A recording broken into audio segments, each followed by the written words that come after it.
All right, chapter three. She actually starts delving into the appropriate dress. What constitutes appropriate dress? When should you wear what outfit sort of dress? So I'm going to kind of combine some sections together today. So I'm going to start with she has her station in life section.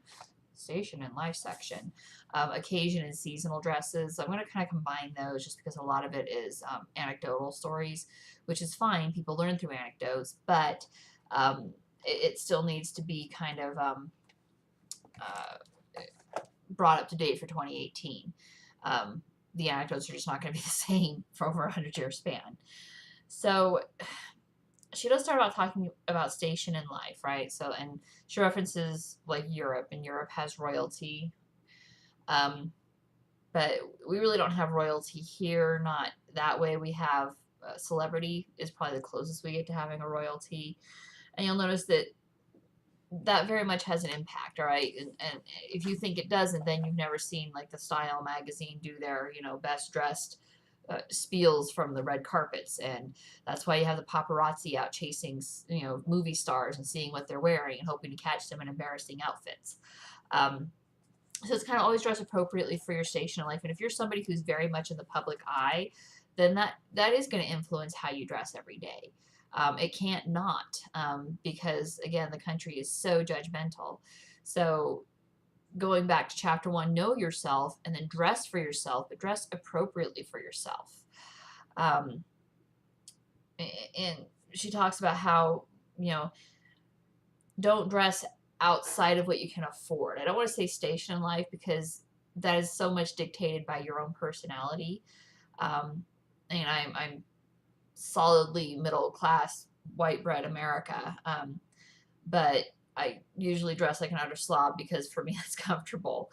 Um, but if you really, really love pretty clothes, there is nothing wrong with that. But don't go broke dressing there, okay? Don't take out a ton of credit cards just so you can wear the latest fashions. That way lies badness. That way lies poverty and bad things. So just dress appropriately. She points out that if you dress quality, choose quality fashions that will last you many years, uh, then you won't have to worry about the going broke part because by the time the dresses and the clothing wears out, you'll be able to afford to replace them. And that's big, all right? That's something that has very much been lost in today's fast fashion. Um, you got Forever 21, Zara, Walmart, Target, all these fashion places. And I don't know if you can call Walmart a fashion place, but Walmartians, whatever.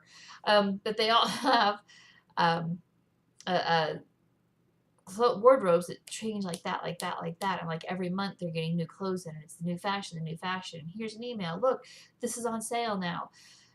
And you burn through so much money replacing clothes that aren't bad, something that hasn't gone wrong. I mean, if you take good care of your clothes, it's going to last forever. Not forever. It'll last a long time.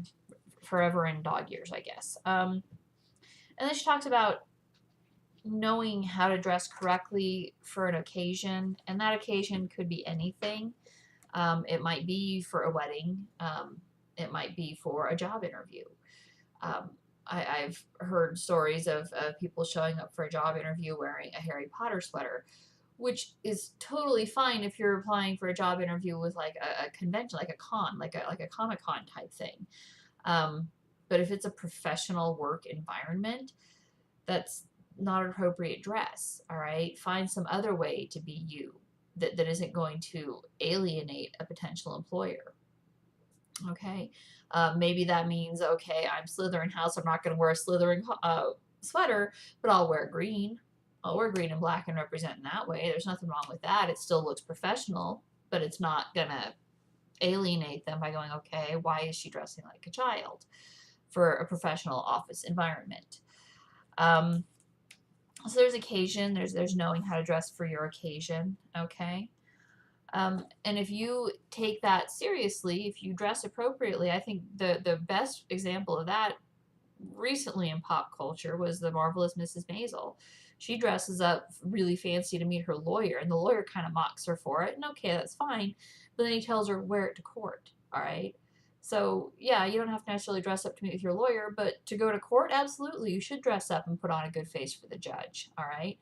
Which is something that is so uncommonly known that there, at my local courthouse at least, when you go there, it actually has a sign, no flip-flops, no cut-off shorts. It tells you what you can't wear because people don't know how to dress for the occasion, how to dress appropriately.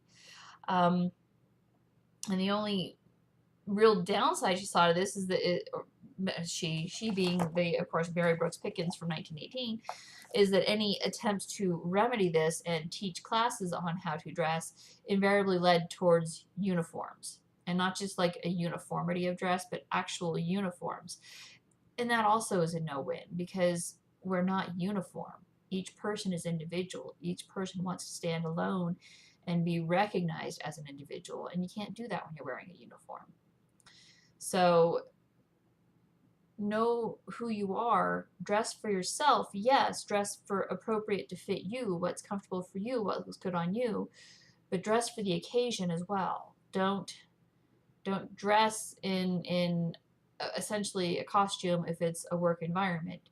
If it's a wedding at a 5-star hotel, don't wear blue jeans to the wedding. If you're going to a rodeo, you probably don't want to wear a silk dress and high heels. Know where you're going and dress to fit that occasion. That is part of what's appropriate in dress, and that helps to make you distinctive in a good way. I mean, you'll be distinctive if you wear jeans to a 5-star wedding, but not in the way that people want to remember.